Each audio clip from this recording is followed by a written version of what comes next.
आज सोमवार 1 एप्रिल 2024 मत्तेच्या पवित्र शुभवर्तमानातून घेतलेले आजचे वाचन.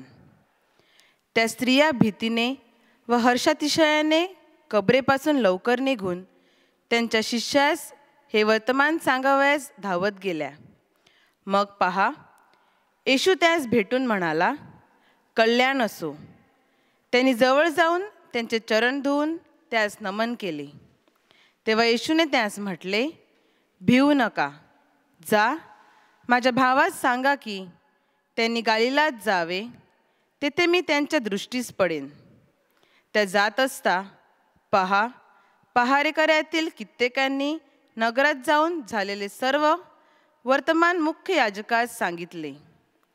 तेव्हा त्यांनी व वडिलांनी मिळून मसलत केली आणि शिष्यास पुष्कळ पैसे देऊन सांगितले की आम्ही झोपेत असताना त्यांच्या शिष्यांनी रात्री येऊन त्याला चोरून नेले असे म्हणा.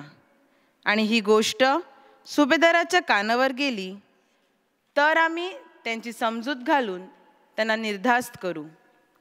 मग त्यांनी पैसे घेऊन शिकवल्याप्रमाणे केले आणि ही जी गोष्ट यहुदी लोकांमध्ये पसरण्यात आली ती आजपर्यंत चालू आहे.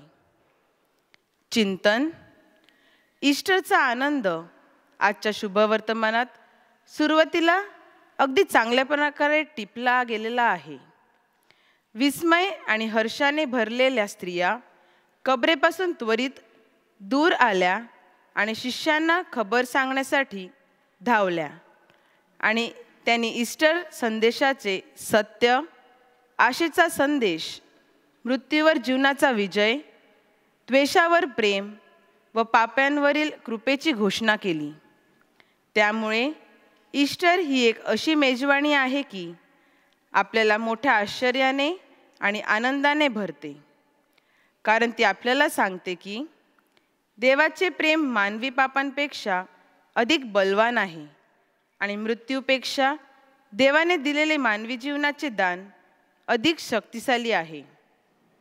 ईस्टर आपल्याला हे देखील सांगतो की आपण जीवनात एकटे चालत नाहीत, तर संजीवन झालेला प्रभू येशू ख्रिस्त आपल्या पुढे चालतो. मात्र जे ईस्टर आणि त्याचा अर्थ नाकारण्याचा प्रयत्न करतील ते मुख्य याजक व वडीलधाऱ्यांप्रमाणे खोट्या गोष्टी रचतील व पहारेकऱ्यांप्रमाणे सत्य दडविण्याचा प्रयत्न करताना दिसतील. मला पुनरुत्थानाची सुवार्ता कळलेली आहे का? मी ईस्टरचे सत्य पसरवितो की ते दडवून टाकण्याचा प्रयत्न करतो?